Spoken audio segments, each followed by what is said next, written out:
Now, the state of US politics is no laughing matter, but I tell you, unless you're prepared to have a laugh, you're probably going to start crying.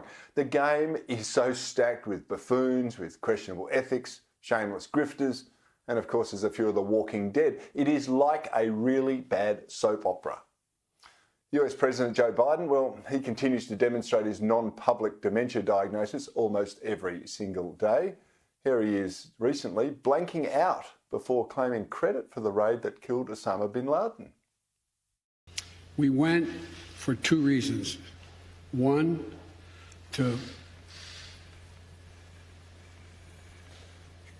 bring Osama bin Laden to the gates of hell, as I said at the time. The second reason was to eliminate al-Qaeda's capacity to deal with more attacks in the United States from that territory. We accomplished both of those objectives. See, creepy Joe Biden, well, he must have forgotten that 9 years ago, he actually told the president, which was Obama, not to do it. I said, we owe the man a direct answer. Mr. President, my suggestion is don't go. And then we've got House Speaker, the cadaverous Nancy Pelosi. Well, her husband has an uncanny knack of nailing big stock market winners.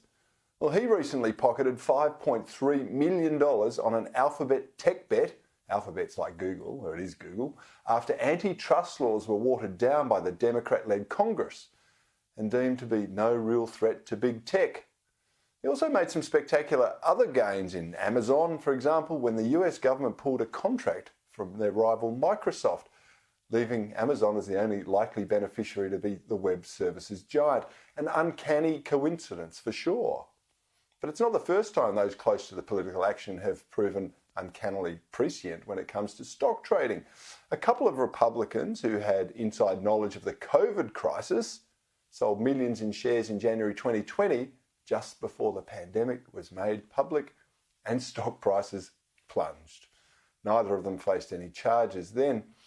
And then you've got the ongoing forensic audit of ballots from the 2020 US presidential election. Who knows what they're going to find, or indeed what the response will be if they do find some irregularities. However, the resistance to the audits by powerful figures suggests the lady doth protest too much, methinks.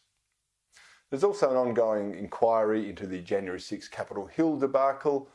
That's heard from witnesses who state that both the DC mayor at the time and Speaker Pelosi and the FBI all refused to help the help of the National Guard prior to the event purely on political grounds. You have to ask yourself what happened on January 6th. Now look, I was Chief of Staff of the Department of Defense on the 6th. We had offered the Capitol Police and Mayor Bowser of Washington, D.C., thousands of National Guardsmen and women 2 days before January 6th, and they turned us down.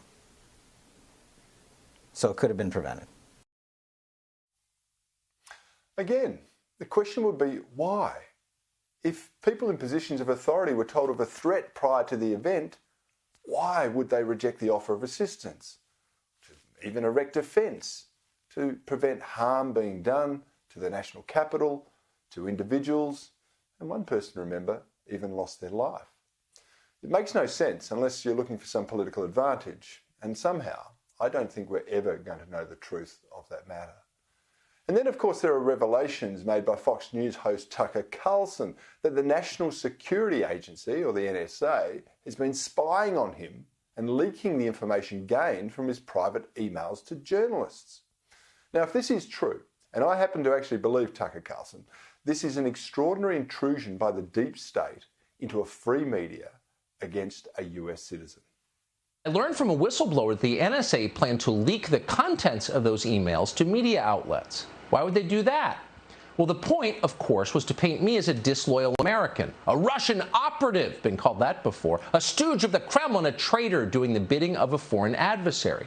And of course, I'm hardly the only person who's been accused of those things in the last several years. There's also the targeting of former Trump advisor Rudy Giuliani. You see, his home was also recently raided by federal prosecutors. Now, apparently in this raid, they took 18 electronic devices during it, but refused to take the computer hard drive Giuliani wanted to give them that allegedly contained evidence of child pornography and reputed to be from Hunter Biden's laptop. Now, Hunter Biden, for those of you who don't know, is the president's son, whose scandalous laptop computer contents have been largely hushed up by the partisan media. See, most of the media, and I regret to say law enforcement as well, have showed little interest in the crack smoking, the dodgy business dealing, the links to the big guy, that's Joe Biden himself, or the Biden's complete and total sellout to the Chinese Communist Party. It's just another day in American politics, apparently. There is nothing to see here. But there is so much to see because there are so many anomalies that make me ask, is America the country that it once was? For decades, it's been a beacon of liberty and the land of opportunity. It was a place where a black man with no real life experience can become president while simultaneously accusing the nation of being a racist.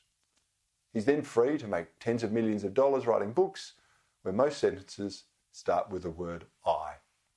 Now, it's become the land where a white police officer daren't apprehend a black looter for fear of causing race riots.